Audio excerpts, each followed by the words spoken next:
But the way Brock Purdy played today, like, it shut up all of his haters, all of his doubters. Look, I make no doubt about it. Like, I'm a huge Brock Purdy fan because I love the way he plays the game.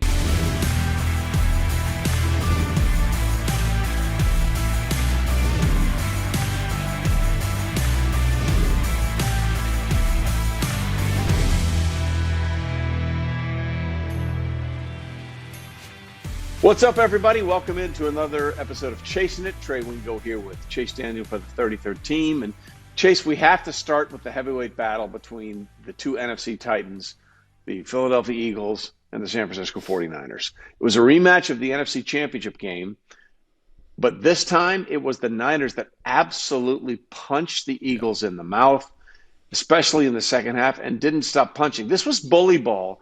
And essentially, the 49ers just absolutely physically whooped the Philadelphia Eagles. Yeah, and that's what you said in our text thread, and I loved it. And I tweeted it. I'm like, dude, this is absolutely, you're right. It's bully ball. Like, it truly is. Like, yeah. It was, I thought the game, look, I picked the Eagles. I'm going to be honest with you. Like, I picked the Eagles, and I should have known better because San Fran was coming off 9 days of rest. They were going across country. Philly played 94 snaps on defense the week before in Buffalo, and they just looked worn out. They looked tired. Jalen Hurts even went to the locker room for a little bit, came back, ended up. But at the end of the day, like, the story of the game, without a doubt, is Kyle Shanahan and Brock Purdy. Like, if you can't tell me right now that Brock Purdy goes on the road in a revenge game, NFC Championship game rematch, which they were playing their third string guy. Christian McCaffrey was playing quarterback last time they were in Philly. But the way Brock Purdy played today, like, it shut up all of his haters, all of his doubters. Look, I make no doubt about it. Like, I'm a huge Brock Purdy fan because I love the way he plays the game. I like how he is within the pocket. I like how calm, cool, and collected he is. He has a wealth of weapons. Yes, he has a crazy creative offensive head coach. Yes, you still have to pull the trigger. And you and I were texting during the game. We were talking about some of these third down throws that he was making. Like, stuff wasn't as wide open as it used to be. And this dude just kept shooting 4 touchdowns, over 300 yards passing. The passer rating is what I look at. It's how efficient you are, 148.8. Like, it does not get any better for them. And how in the world, how in the world did this team lose 3 straight? Like, I don't get it. They got their stuff right. It is insane to me. Well, listen, and you're going to hate this from me, but I can absolutely point to why they lost 3 straight because everybody has to play, right?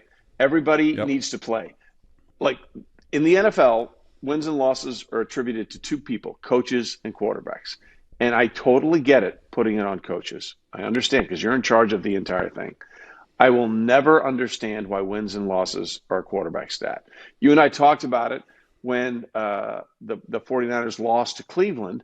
When Brock Purdy did his job, he drove them down to a potentially game-winning field goal at the last play of the game, which was basically an extended extra point, and the kicker just missed it.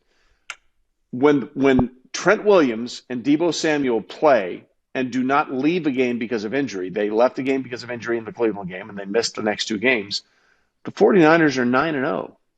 When those 2 guys aren't there, they're 0-3. So my point is, we all get enamored with quarterbacks, and I know you're a quarterback. I get it. You love yourself. It's wonderful. It's fascinating. But teams win games.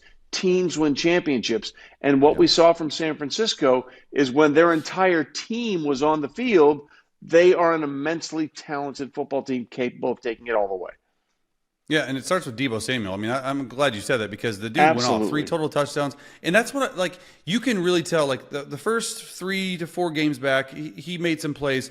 But for whatever reason, he ran more angry today. He ran faster today. They got him the ball more often. And that's what I've seen with Deebo over this time with Brock Purdy and Kyle Shanahan. If you get them the ball early and often, they're in for a good game. And I've talked about it with a lot of head coaches before and a lot of offensive play callers that I've been with. It's like, hey, Joe Lombardi, Brandon Staley, hey, we need to get Mike Williams the ball early and get him a catch or 2 on the first drive. They feel a part of the game plan. How it is in New Orleans when I was there with Mike Thomas. Let's just get Mike 2 or 3 easy catches, even if it's a hitch route or a slant route, he feels a part of the game. That's how Deebo Samuel is. The dude is a bona fide superstar. He could hurt you so many ways. That's the crazy thing. He's going to line up in the backfield as a running back. Okay, he's going to run the ball. He's going to line up in the backfield. He's going to run a route. He's going to line up in the receiver position. He's going to get a jet sweep. He's going to run a hitch. He's going to run a screen. Like, they do it all with him. And like you said, I like that you said it.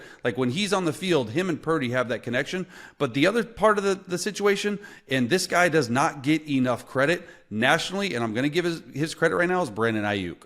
Brandon Ayuk makes that entire thing run. Look, I get it with Kittle, I get it with Deebo, but Brandon Ayuk is a bona fide number one receiver that does not get enough love nationally. And I'm telling you, they are not having the type of success they have right now without him at receiver.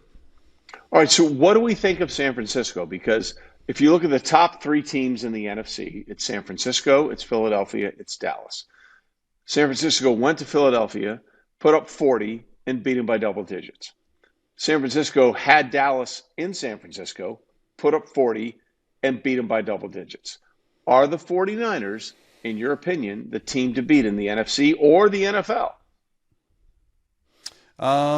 Yeah, I mean, right now, the way they're playing, if you just take the last 3 or 4 weeks, absolutely they're the team to beat in the NFL. I mean, they've proved it. Like you said, they proved that they've mollywopped the freaking best 2 teams in the NFC. And the way the AFC is playing, Baltimore or Jacksonville, I mean, Chiefs lost tonight again. Like, it's just, I don't know, So I would say, yeah, they absolutely are. But I would say also that what's lost in this whole thing about the 49ers being such a good offensive team is they're leading the league in points per game on defense. 15.5 points a game. That's all they're giving up. So you're going to win games, dude. Like, you score me 2 touchdowns and a field goal, that's it. With that offense, you're winning a game.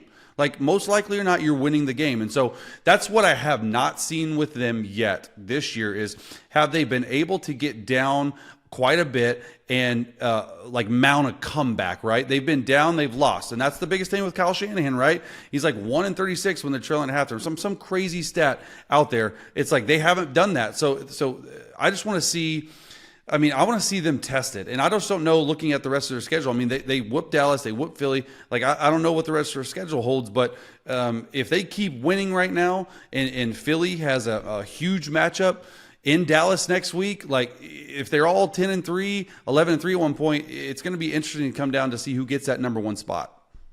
All right, so what's your level of concern for Philadelphia? Because going into this, after the loss to the Jets, they beat the Commanders, but their last 3 games they won by a grand total of 12 points, whether it was the Cowboys, the Bills, or the Kansas City Chiefs. They barely skated by. They couldn't generate enough things. Where is your level of concern for the Eagles, who had been, up until this point, the most dominant team in the NFC? Yeah, I mean, there is some level of concern. They have the best record in football right now, 2 losses, right? And like you said, they barely won against the Bills, but it showed the type of effort. You got to win those. We talked about it last week. You got to win those type of games, and they come back and win in KC, which shows me probably more, because that place in KC is very difficult to win. Like, I don't care who you are. I don't care what time of the year it is. Like, that's a hard place to play. So I just think they need to regroup. I think that offensively, they've hit a little bit of a snag in what they're doing, and I think they're relying too much on Jalen Hurts' arm, right? Like, they need to get that run game going a little bit more. They're relying on A.J. Brown too much, and teams are just, what they're doing is they're playing just too high coverage, and they're manning up A.J. Brown underneath. A.J. Brown had 2 early catches, was sort of quiet the rest of the way, got some garbage time yards, and so they're starting to figure it out a little bit. Now, are they figuring it out to a point where, hey, it's all of a sudden it's the worst offense in the league? No, but during the season, I've always been a part of teams. The best offenses I've been a part of, we reinvent ourselves a little bit through the season. After 10, 11 games, there's a lot of tape. People start seeing, hey, this worked. Maybe let's do this on what the Bills did, and let's do this what the Chiefs did. And then all of a sudden, it's this sort of hybrid game plan that happens, and you're not expecting it. And so I think that's what the Eagles have to work through right now. The defense is a little banged up. Their offense is a little banged up. Just got to get healthy. They got to get some rest. They faced quite the gauntlet, and it doesn't get any easier going down Sunday to Dallas either. Well, that sets up a huge game, right? Because if Dallas can find a way to win that game, and by the way, they've won 14 straight games at home, longest active streak in the NFL, second longest streak for the Cowboys in franchise history. Suddenly, the Cowboys would be in command for the NFC East title, and the Eagles would drop down to the 5 seed. Yeah.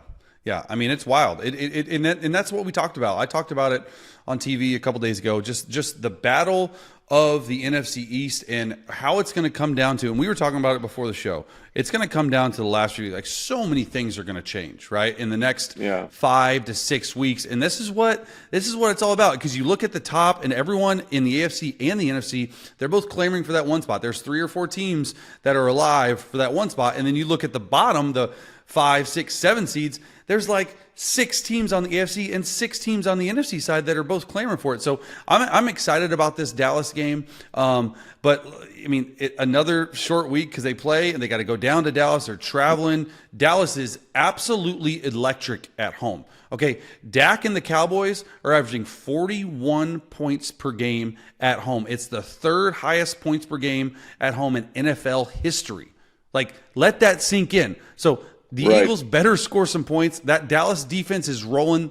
They're on turf. Like it's going to be an interesting game. It's going to be another battle of the heavyweights. And it seems like Philly, I mean, I know Buffalo's at the 10 spot right now, but they gave them all they wanted. They had the Chiefs. They had, they lost today, and then they go down. I mean, it's just a heavyweight battle, part of the schedule for the Eagles. Are they going to get through it with a couple more wins and come out stronger on the other side? I don't know. It's too early to tell.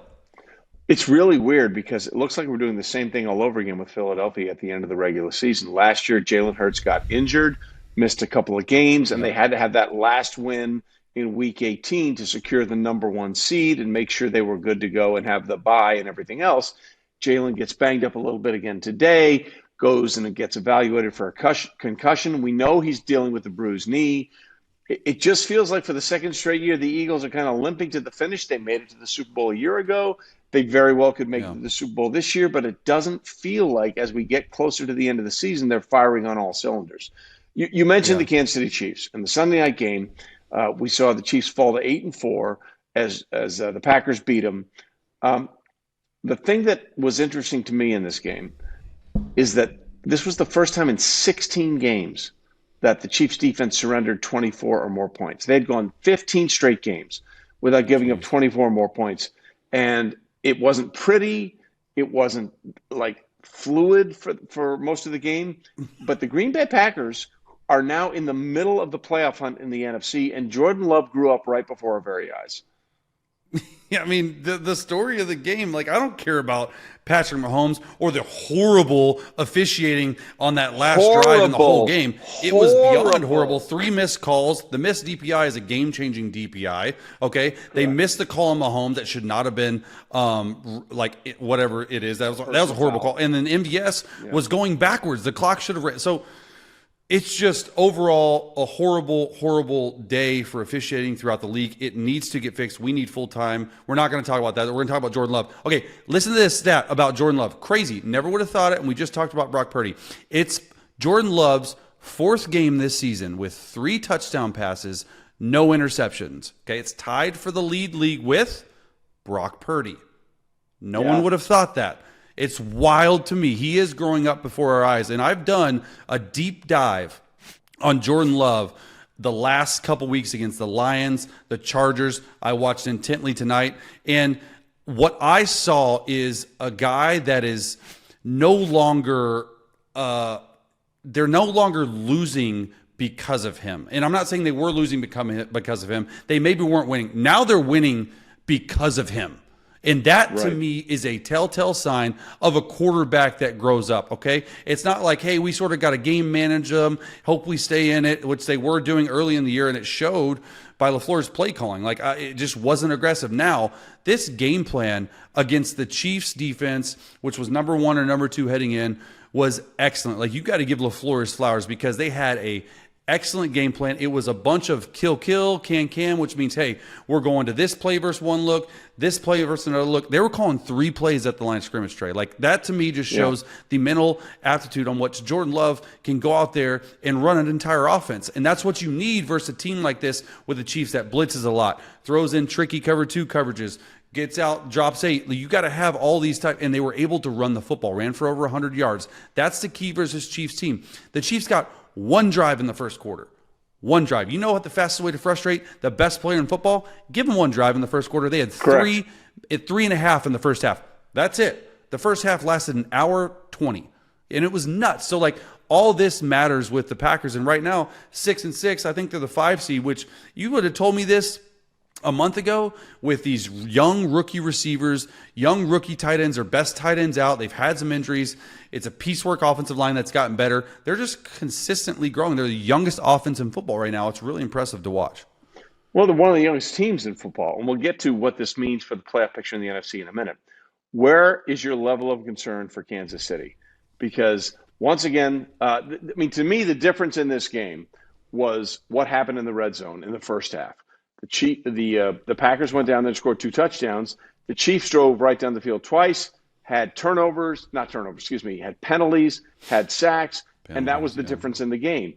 Mahomes throws an interception, which I think you could probably blame on Sky Moore for not running the complete route in that situation. But what is your level of concern for Kansas City, who now finds himself, had they had won, they would have leapfrogged Baltimore for the number 1 seed. Now they've fallen all the way down to the 4 seed, even though they have the tiebreaker against both Jacksonville and Miami, having beaten them both.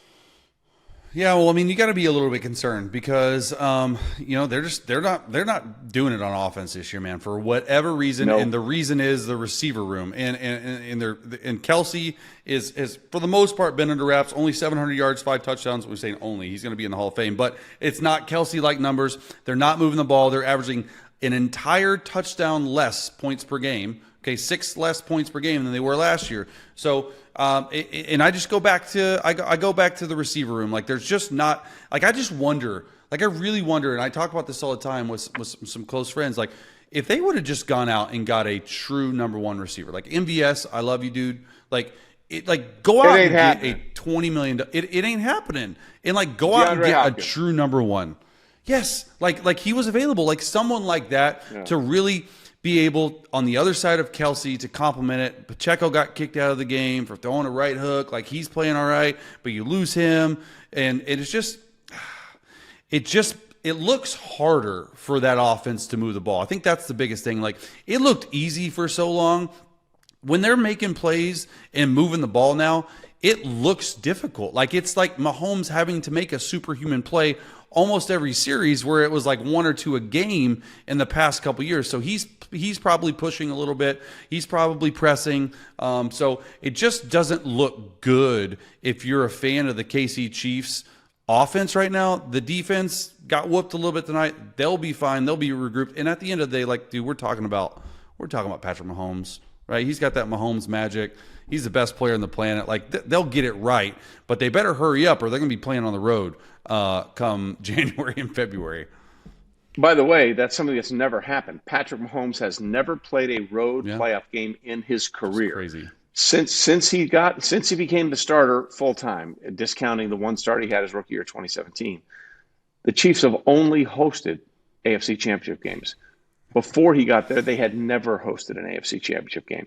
They'll get listen, they're going to win their division. They'll get at least 1 playoff game at home. But if they don't like run the table, the odds are their 2nd round game will be on the road, and their 3rd round game, if they make it to the AFC Championship game, will be on the road, which would be a very, very different scenario for the Kansas City Chiefs. All right, so we all thought that when this season started, the AFC South was going to be like the easiest division of football. The Jaguars were going to cruise to that. But when it's all said and done, they may get 3 teams in the postseason from the AFC South. So let's bring in our special guest to talk about that and a couple other things. So delighted to be joined on Chasin It right now with former NFL head coach Chuck Pagano. Chuck, let's start with your old team, Indianapolis. Look, there's a million ways to look at this. It was an amazing comeback game for them. But at the end of the day, they were able to do what they did today because of what they did in the offseason, which is make sure that they had a capable backup, and they certainly proved that they do in Gardner Minshew. Yeah, no doubt about it. It looks like they've, hit a home run with Shane Steichen. He's just been unbelievable in his rookie campaign there in Indy. All the adversity that they've gone through to this point, no Jonathan Taylor early. Now Jonathan Taylor out again. Zach Moss comes in. He runs his tail off. Not so good today. against that stingy Titans defense. But then, you lose Anthony Richardson, Grover Stewart gets suspended. It just seems like one thing after another. But he's as cool as a cucumber, and great win for them today. Sitting at 7-5, I think they're in the 7th seed right now in the AFC. And Gardner Minshew, I mean, he drives me freaking nuts, man. I mean, he was giving me agita today. You know what agita is? Oh yeah. It starts he's here. Giving me agita, but it's like, oh no, great job, Gardner. So he was just unbelievable. The big plays that he made today, the one in overtime, obviously, the big throw to Alec Pierce, and then the go-ahead. What a great call and play design on the go-ahead touchdown pass to Pittman. But Minshew, I mean, it made all the sense in the world, right? I mean, just common sense. Like, okay, we're going to draft a rookie, like we talked about, and we're going to bring Gardner over, who's a proven vet backup who can help, with this rookie's development. And if he's got to play and he's got to play extended innings, he can go win games for us. Yeah, Coach, talk about the dynamic a little bit. I'm glad you hit on it with Gardner coming in, right? Like when they brought him in, Steichen brought him in because he knew him from his time in Philly. He's a backup, but he's also, I mean, on one of those borderline starters. He's one of those guys that you're like, hey, I wish we probably would have went with this guy a little earlier if your starter's not playing well. But talk about the dynamic of a backup like Gardner coming in and saying, hey, it's your team. Anthony Richardson's out for the year, and let's just roll with it, because you sort of got to change the dynamic of your offense, because they were going more of the run first with the quarterback. How does that work with a coaching staff and a player like, hey, now we got to move to what Gardner Minshew does really well? Yeah, obviously, Shane knows him as well as anybody, and knows what his strengths are, what his weaknesses are. Obviously, you're not going to be a bunch of RPOs. You're not going to do a lot of, quarterback design runs with him like you do with Anthony Richardson. So that's where Shane, to me, is the head coach, the offensive coordinator, the play caller, game planning with that offensive staff there. It's just an unbelievable job, that they've done. And, he's just done a fantastic job. And to your point about Gardner, about, just the selflessness of that guy, and coming in and saying, yeah, this is your team. And when Anthony went out and he missed some time, he goes in, he plays, they win. Anthony comes back. Hey, this is your team. Gives the reins right back to him. So there's zero ego there. That team loves him. That locker room, Chase, loves him, right? Just for for sure. That's half the battle. He's a man's man, a guy's guy, a pro's pro, all that stuff. He's gonna be tough as hell.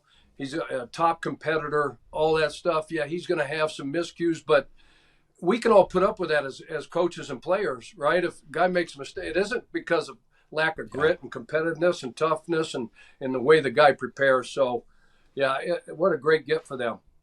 Accountability is what you want at the end of the day, is accountability, and he's proven that. Listen, before we move on to another AFC South team that played a great game today, I want to just go back to something you said about Shane Steichen. You said it looks like a home run. From a guy who's a guy who's coached in the NFL at the highest level where Shane is right now, what is it about the things that he's doing that you see that make you say that about him being a home run? Well, you just mentioned it, the accountability. We all talk about culture, right? It's so easy to throw that word around now. Hey, culture this, culture that, right? But it's another to go in and create one, build one, lay your vision out, your plan out, and then live it, day in and day out. I tweeted something out this weekend about him being the captain of this ship, CAP, an acronym, and it was for consistency, accountability, and passion. And he's been the same dude ever since he walked in that building. And I'm sure he got the same advice, Trey, that I got, when I first, got the Indy job back in 2012. Marvin Lewis, bunch of guys, hey, be you. Do not change a single thing about yourself, because what you've done to this point that got you this job, that's going to be good enough. So credit to him for that consistency. He's built a culture of accountability. He holds himself accountable.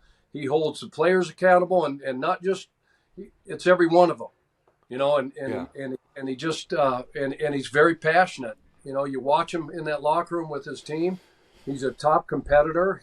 He hates losing more than winning, and that's what Jim Irsay, Jim hates losing more than he loves winning. And so I know what, was appealing to Jim through that whole, interview process and all that stuff. So, yeah, he's done a hell of a job. Okay, so let's move on to the other team in the AFC South. And we're looking at the possibility of potentially 3 teams from the AFC South making the postseason. I think there are 0 people outside of family members of players in the AFC South that thought that would be a possibility when the season began.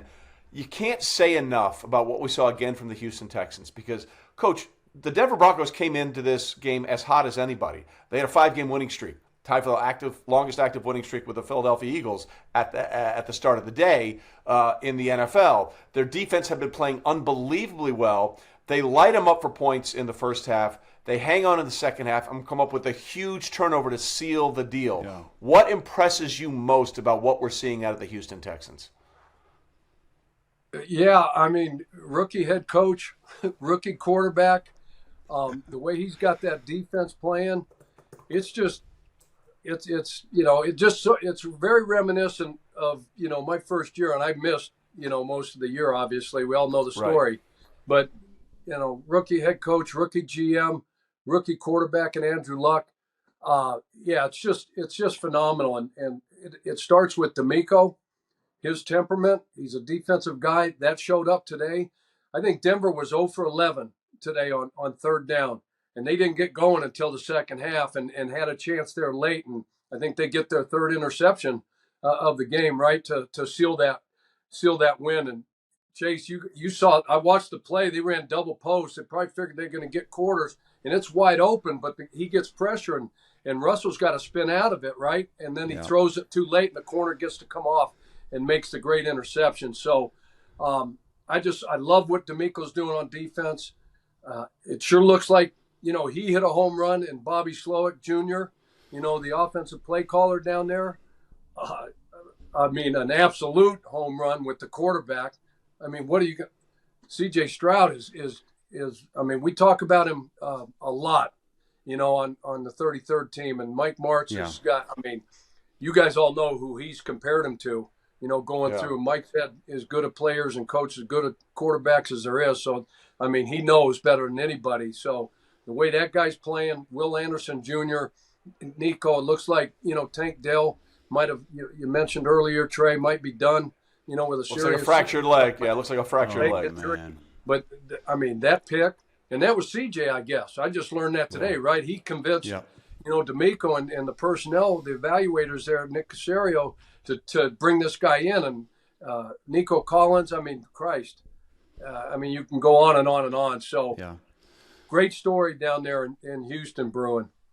Well, let's talk a little bit more. I want to ask you specifically about CJ. And, when I'm breaking him down, and I broke him down almost every single game, he's special in my opinion, right? You've watched a lot about him. You've talked a lot about him. What in your mind makes him special? Because quite honestly, I said it on national TV the other day. I was like, hey, look, at the end of the day, D'Amico Ryans is the catalyst for that. But CJ Stroud makes the whole engine go, right? You can coach as much as you want, but if you don't have a quarterback like they seem to have found the next decade and a half long, what makes him in your mind so special? Yeah, Chase. It's like having Andrew. When I was fortunate enough to get the Colts gig. You're By the right. way, great wordplay there. When I had Andrew, when I was lucky enough, we caught that. Just so you know, we all caught that. Nicely done. Yeah. And I'm not a great test taker like CJ. Every now and then I'll stumble across a couple of those things. But anyway, you don't have a Q at any level, you can't win. It's hard to win, right? So, this kid, natural thrower, he's unflappable. His processing, the way he sees the game, sees the field, can manipulate, the pocket. Eyes are always downfield. Accuracy, Chase. All the things that playing that position at the highest level for so long. All the things that you look for. Making great decisions.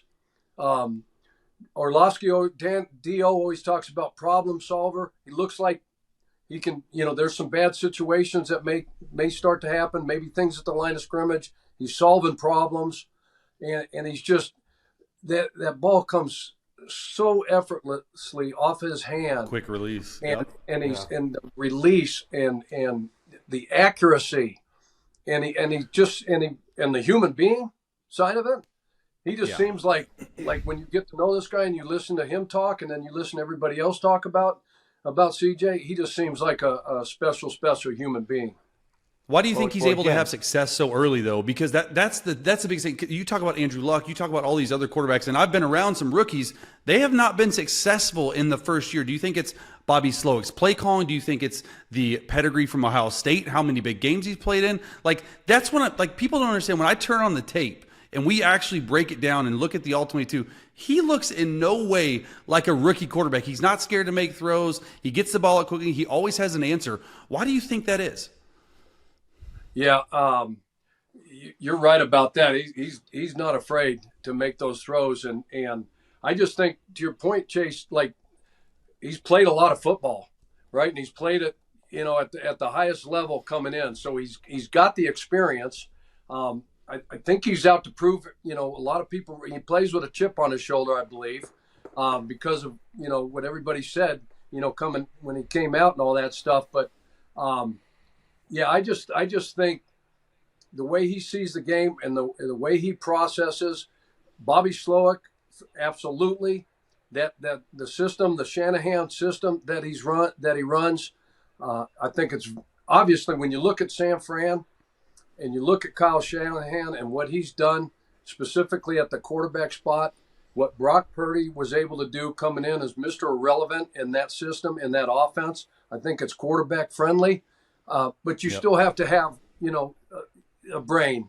You still have to have the talent and all that stuff. But I just think a combination of whoever, what they put together down there on an offensive staff wise, the coordinator, Slowick, and then the talent level and the experience and just a little bit of everything. This guy's Makes sense. This guy's a gunslinger. Yeah, he certainly is. Coach, as always, we appreciate you joining us. Thank you, sir. Okay, so the AFC South has the potential to put 3 teams in the postseason. So does the AFC North. But Chase, one of those 3 teams that might make the postseason in the AFC North, took a devastating blow on Sunday. Kenny Pickett, ankle injury. All the reports out there, he's going to miss multiple weeks. Where are we on the concern for the Pittsburgh Steelers? They got blown out at home by the Arizona Cardinals. The James Conner revenge tour was in full force. But this, The Steelers fired their offensive coordinator, Matt Canada, and for like one game they had 400 yards of offense. The honeymoon lasted 4 quarters. Oh my gosh, I know, dude, I know, and honestly, like I never brought myself to actually watch Pittsburgh film on offense, maybe defense, because it's not really cool to watch. It's like asking yourself to punch yourself in the face. I get it. Yeah. Yes, but I did last week because they got over 400 yards, 458 to be exact, first time in 58 games. And it was a completely different offense. Kenny Pickett looked actually capable. He was going through his reads correctly. He was hitting people in stride. He was throwing accurately. And all of a sudden, ankle injury, 2 to 4 weeks. He's literally, I've read multiple places, he's having ankle surgery Monday morning. So it's going to be Mitch Trubisky for at least 4 weeks, and they're right in the thick of the playoff race. And so it's going to be interesting because we hit on this a couple weeks ago. I thought Mitch would need a chance. Mitch was a better option. So do we still feel that way?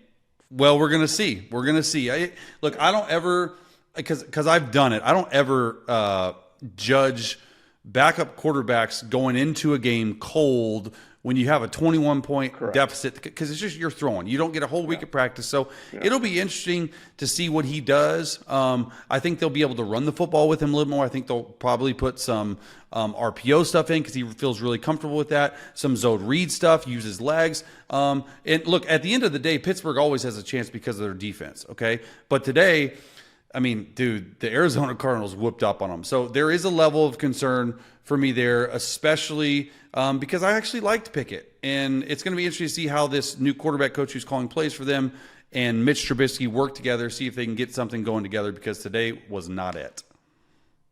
Today was definitively not it. Today was also a little bit it for one quarterback, Joe Flacco. Look, I get it. The Browns lost. They lost by double digits. But Chase, the way Joe Flacco played and the numbers he put up, there are so many quarterback needy teams out there. How did 38-year-old Joe Flacco just sit there until Cleveland decided to pick him up? And I'm going to throw this out there.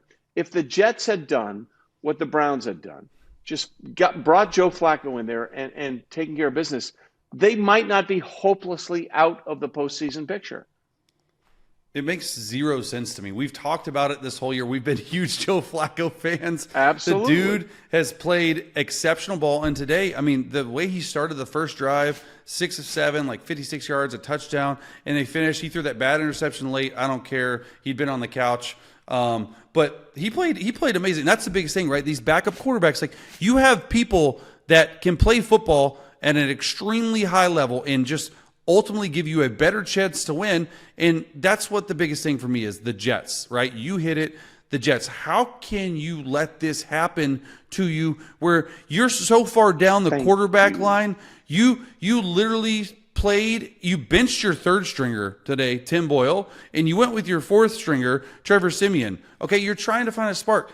That ain't it. Joe Flacco had been sitting there the entire time, and I guarantee you, if you would have signed him, you were right in the thick of the playoff hunt.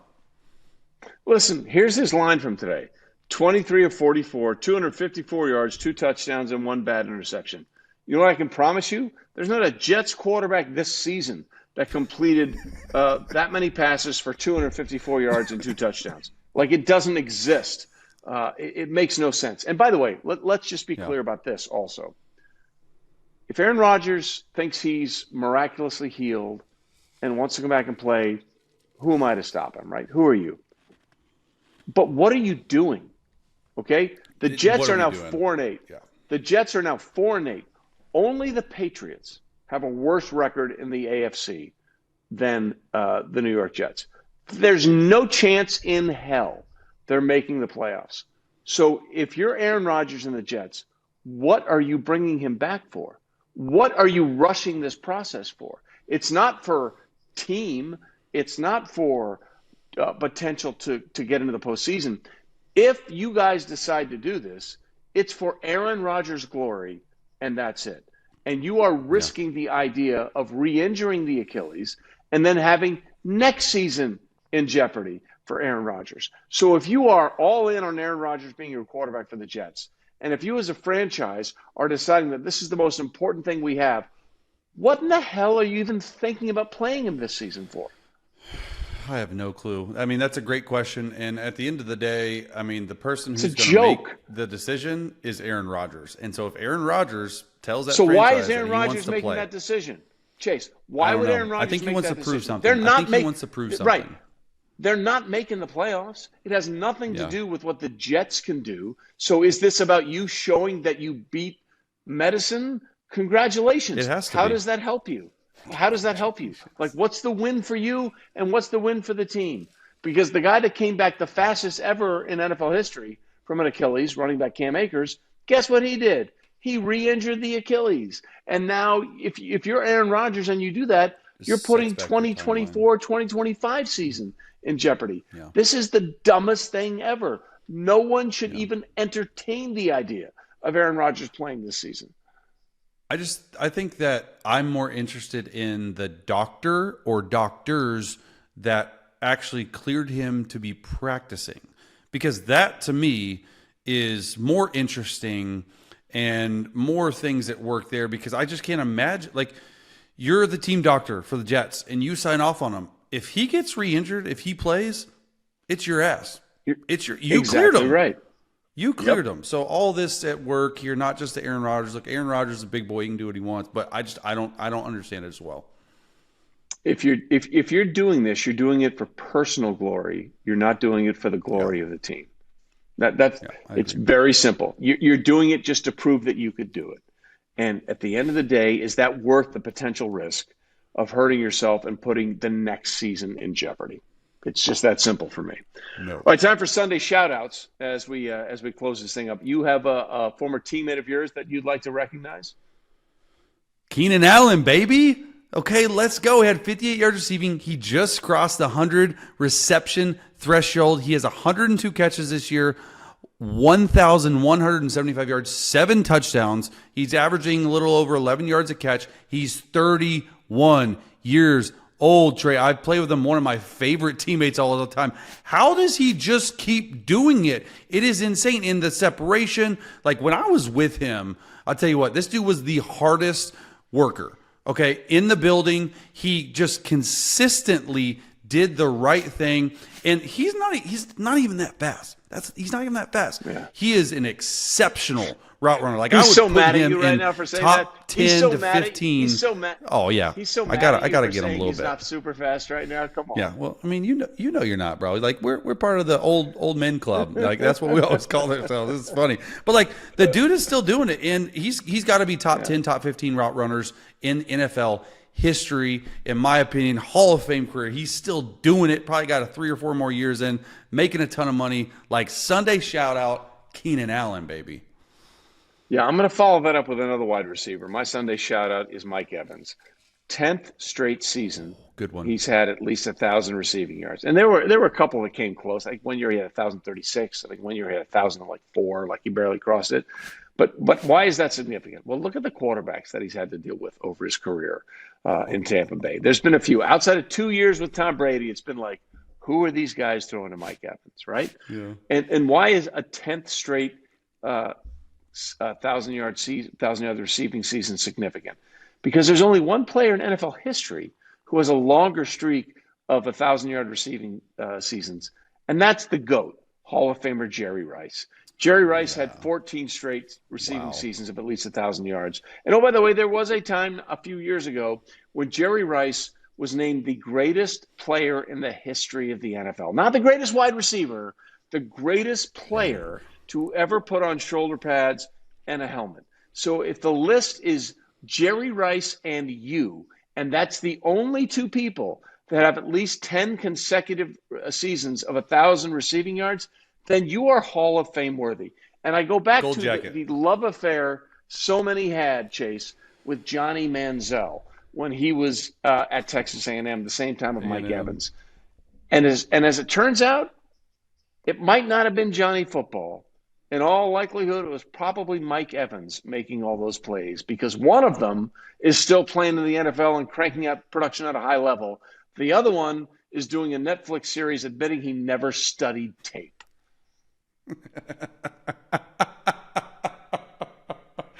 Hey, man, gold jacket, in my opinion. Shout out Keenan Allen, Mike Evans, our Sunday shout outs, baby. Let's go. And Johnny Manziel is on the party circuit. All right, that'll do it for this edition of Chasin' It. Chase, as always, love you, brother. We'll talk to you next week. Love you, man.